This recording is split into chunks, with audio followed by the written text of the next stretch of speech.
ยอมใจพี่น้องยอมใจตัวเองยอมใจแพ้เสี่ยงในหัวตัวเองบ่ไหวเลิกงานมาแล้ว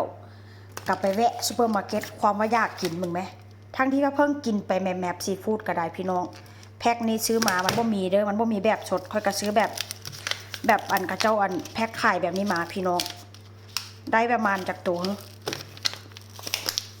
เก้าโต380 บาทโลนึงประมาณ1,000 กว่าบาทนี่แหละ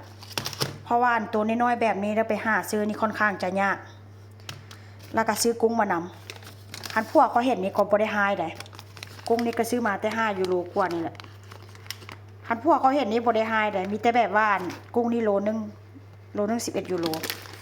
คันพวกเห็นนี่พวกก็คิดว่าตายจะเป็นเจ้ามักเนาะกินได้กินดีจะบ่เบื่อบ่ประมาณนั้นบ่แค่นั้นได้พวกคอยนี่ก็แต่ว่ามันก็ยากอีหลีพี่น้องกินไปแมปยากอีกแล้วแล้วก็ซื้อใส่กรอกมานำฮอนดอกพี่น้องแล้วก็อันนี้ก็คืออยากย้อนอย่างคืออยากกินหมักกระถินเม็ดกระถินนะพี่น้องมันบ่มีค่อยก็เลยจะซื้อมาโหยหน้าใส่ตำข้าวปุ้นน้ำกระฟดแล้วยอมแพ้เสี่ยงในหัวตัวเองบ่ไหวก็เลยจำเป็นต้องได้กินพี่น้องอยากอย่างก็ซื้อมากินเด้อผัวหายก็มีแต่กี่หายผัวคืนขนาดนั้นละบ่ได้เก่งเด้อย่านเขาเว้าหลาย ก็เลยขึ้นเสียงก่อนว่าเช่นซะเดี๋ยวตำออกมาหน้าตาเป็นจังไดแล้วกินมาถ่ายให้เบิ่งพี่น้องน้ำฟดแล้วจะเอาข้าวปุ้นมาลวกก่อนข้าวปุ้นนี้พี่น้องอันนี้เขาบีบบักนาวใส่เพื่อไว้บ่ให้มันเหม็นแก้ขาวแก้เหม็นกลิ่นโป่งกลิ่นปลาโนมวยเลยค่อยแช่ข้าวปุ้นไว้ตั้งแต่ต้นค่อยเยอะออกไปเฮ็ดงานพี่น้องค่อยแช่ข้าวปุ้นไว้เพื่ออย่างเวลามันต้มมันจะได้สุกไวว่าเช่นซะแล้วก็อีกอย่างมันจะได้แบบว่ามันจะลวกอ่อนไว้พี่น้องเพราะว่ามาแต่เฮ็ดงานจังสินะก็หิวเนาะก็เลยแบบว่าลวกแช่น้ำไว้ว่าเช่นซะเดี๋ยวตำแล้วหน้าตาเป็นจังไดจะมาถ่ายให้เบิ่งอีกรอบเด้อพี่น้องแซ่บแน่นอนมาเด้อพี่น้องแล้วบัดนี้นะตำข้าวปุ้นก็บ่ได้ตำหลายเด้อมื้อนี้เด้อแต่ว่าเผ็ดชิบหายเลยเผ็ดแท้เผ็ดว่าเป็นจังไดแพ้เสียงในหัวตัวเองนะที่เป็นแบบนี้ล่ะ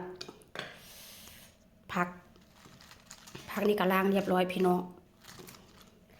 ผักกาดแก้วบอกแต่ว่าค่อยห้องนี่ห้องผักสลัดได้นี่ได้แล้วก็ลวกกุ้งบ่ลวกต้มเอาพี่น้องค่อยบ่มักกินดิบส่วนหลายค่อยกินอย่างนี้ค่อยกินสุกได้ต้มกุ้งแล้วก็ต้มปลาหมึกขาวมันค่อนข้างจะเป็นเนื้อสีแดงๆเพราะว่าอย่างต้มใส่กับกุ้งนะต้มใส่นำกันกับกุ้งเลยใส่กรอกหรือว่าฮอนดอกนี่ก็ต้มเป็นหุ่งได้ต้มไปต้มมายังเหลือซ้ำนี้ล่ะ หยิบไปหยิบมาว่าจังจ๊ะหยิบกินตลอดโอ้ยหอมพี่น้องเอ้ยน้ำลายคอแตกมาเด้อมากินน้ำกันเด้อเผ็ดขนาดเลยกินซ้ำนี้ก็แซ่บแล้วได้นี่ได้ถ้าเมื่อใดแพ้เสียงในหัวตัวเองนี่กินบ่ยั้งเลยพี่น้องมาเด้อกินน้ำกันเด้อแล้วก็จะเอานี่ห้อยนำได้ห้อยได้คิดอยากกินมากกะทิน ก็เลยซื้อมาคิดให้นึกว่ามันเป็นมากกะทินซะเนาะพี่น้องมาเด้อมากินนำกันเด้อแซ่บขนาดเลย